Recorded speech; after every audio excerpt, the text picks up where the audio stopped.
Hola, buenas tardes a todos y a todas. Bueno, vamos a presentar un trabajo realizado con el geólogo Arauz, Eduardo, que justamente trabaja en Segemar, que fue su tesina de grado, con el geólogo Matías Forno, con el doctor Rodrigo Molina y con el que les habla, Bernabé Roberto Franchino, sobre una prospección que se hizo en geoformas graníticas, ¿bien?, dentro de lo que sería las Sierras Grandes de Córdoba. Para introducirlos, esta tesina de grado tenía una particularidad: buscábamos en subsuelo algunas geoformas por métodos geofísicos, pero nos empezamos a encontrar con algunas cosas también muy interesantes que particularmente la provincia de Córdoba le interesa bastante, que es el uso del agua como un recurso propio, ¿bien?, ya que pudimos identificar ciertos aspectos sobre un frente de meteorización en el área de estudio que nosotros realizamos. El objetivo, bien, era pasar o determinar algunas herramientas geofísicas, bien, sobre una zona de subsuelo, para identificar geoformas como los que se denominan los tafonis, los namas o pilacones, o en su defecto, domos graníticos. Como Selene González en la primera exposición mostró en los gigantes algún tafoni, lo que se quería ver si esos tafonis seguían dentro de lo que sería el subsuelo. En el caso, nosotros utilizamos tres herramientas geofísicas, una que es el georradar, el mismo georradar que se utilizó para la prospección de la manzana jesuítica. Se utilizó una tomografía sísmica de refracción, la misma que se utilizó con el trabajo de Rinaldi esta mañana. Y por último, un sondeo eléctrico vertical, bien, con una configuración de tipo Schlumberger para poder profundizarnos dentro del perfil. La idea era evaluar justamente esa génesis geomorfológica granítica, bien, dentro de lo que sería el batolito de Achala. Para que nos ubiquemos, y las personas que no conocen este cuerpo ígneo intrusivo, es un cuerpo que se encuentra en las Sierras Pampeanas. Se trabajó sobre el área central, cercano a lo que sería el Parador del Cóndor, bien, sobre la ruta, en donde este batolito tiene 2.500 kilómetros cuadrados. Está acompañado de otras rocas, generalmente, como pueden ser tonalitas, granodioritas. Su estructura es de tipo granítica, tipo porfírica, de grano grueso. Generalmente está acompañado de estructuras concordantes discordantes dentro de lo que sería una roca encajante tipo metamórfica. Y a su vez es muy clásico el paisaje cuando uno va andando sobre la ruta, que ve todas esas formas abochonadas, bien, bochiformes. También muchas veces la gente se la utiliza para escalar, bien, eso se puede ver mucho en la ruta. Lo que nosotros queríamos verificar, bien, con nuestras herramientas, bien, con nuestro sismógrafo de 24 canales, 24 geófonos, con una frecuencia de 4,5 Hz, bien, con un interlineado de 5 metros por geófono y una masa de 15 kilos para generar la fuente de perturbación de la onda mecánica. También utilizamos el mismo georradar, como había indicado anteriormente, el MALA de Geoscience, bien, con una antena no blindada de 25 megahertz.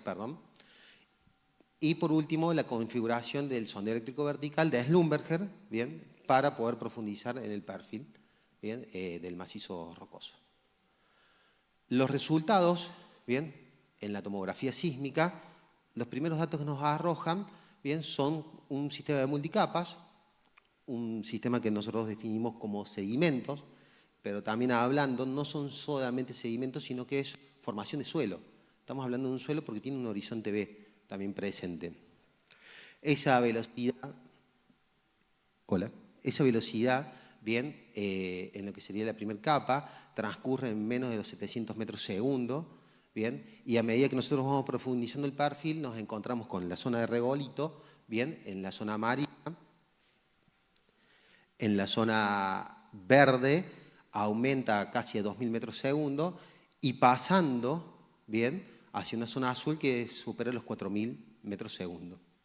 También ploteamos por encima, por el método de sondeo eléctrico vertical, las distintas resistividades, cómo fueron variando, donde en la parte superior encontramos resistividades relativamente bajas, aumentando hacia el perfil, luego decae muy abruptamente de los 1.200 ohm metros hacia los 300 ohm metros y pasando nuevamente a 3.000 ohm metros.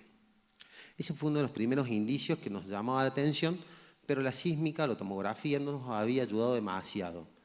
También pudimos verificar de manera cualitativa esos esfuerzos que describen algunos autores, bien del Paleozoico, donde hay esfuerzos tensionales y distensionales.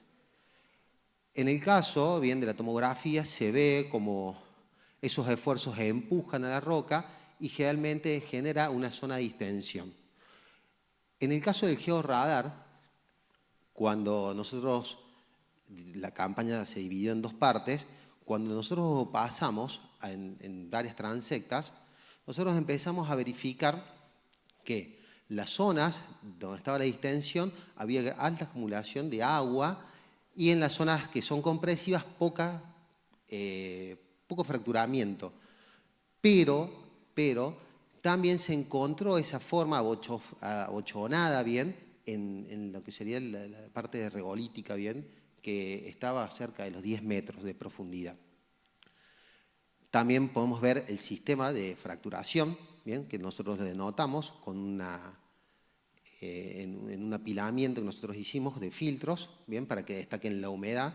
No es el radargrama clásico, bien, sino que es un radargrama que tiene color, y nos encontramos con la coincidencia de ese decaimiento de resistividad de 300 ohm metros con el frente de meteorización. El frente de meteorización está más o menos, dependiendo de la zona, entre 40 y 45 metros de profundidad. La interpretación geomórfica o geomorfológica, bien, la hizo Devanel en el año 2006, que es un modelo que muchas veces nosotros podemos verlo, bien, a medida que nosotros caminamos la zona, pero hablamos de una zona que tiene los dominios bien superficiales que están generalmente muy alterados, ya que la zona de las altas cumbres generalmente sufren una exposición y una alteración química y una meteorización muy intensa, ¿bien? Siempre los vaquianos o los lugareños dicen que vos cuando haces la ruta podés pasar las 4 estaciones en cualquier estación. Y eso sí es verdad, puede granizar, puede llover. Entonces se ve muy afectado estos tipos de granitos, ¿bien? Generando esas formas clásicas abochonadas. También el macizo, ¿bien? Que está altamente fracturado, no solamente por los esfuerzos, sino también obviamente por la erosión y el desgaste, genera, ¿bien?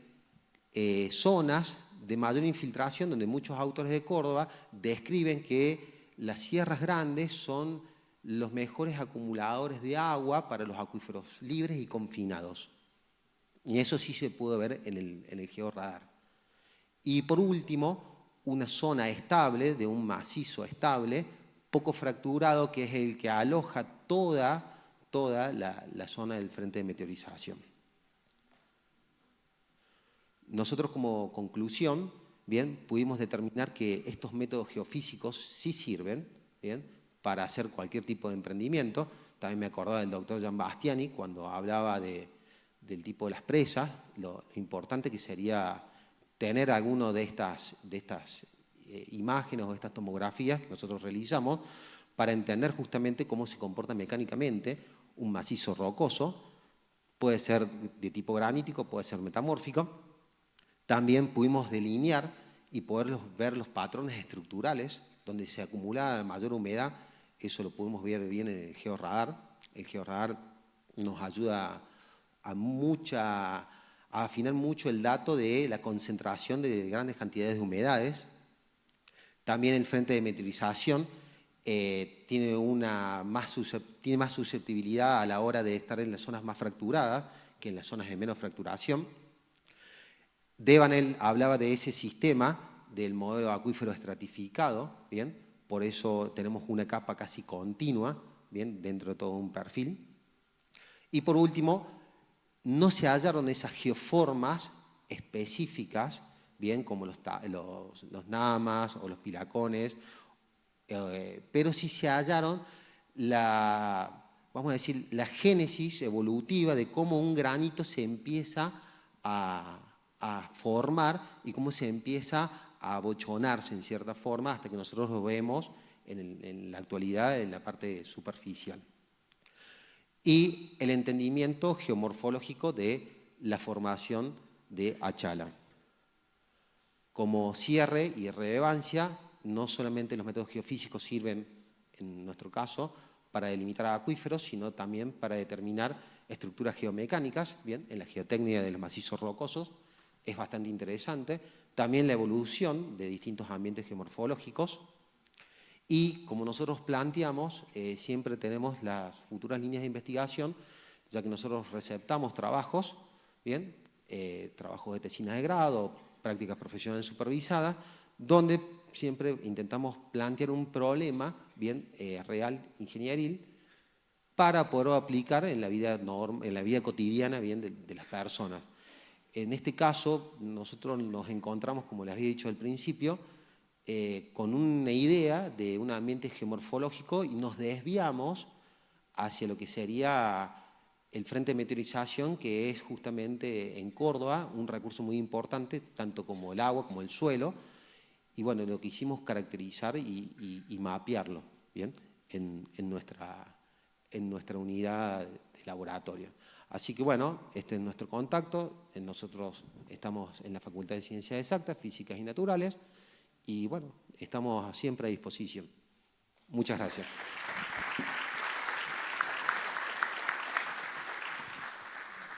Bueno, muchas gracias, Bernabé. Si hay alguna consulta, duda, pregunta. Bueno, perfecto. Gracias, Bernabé. No, de nada.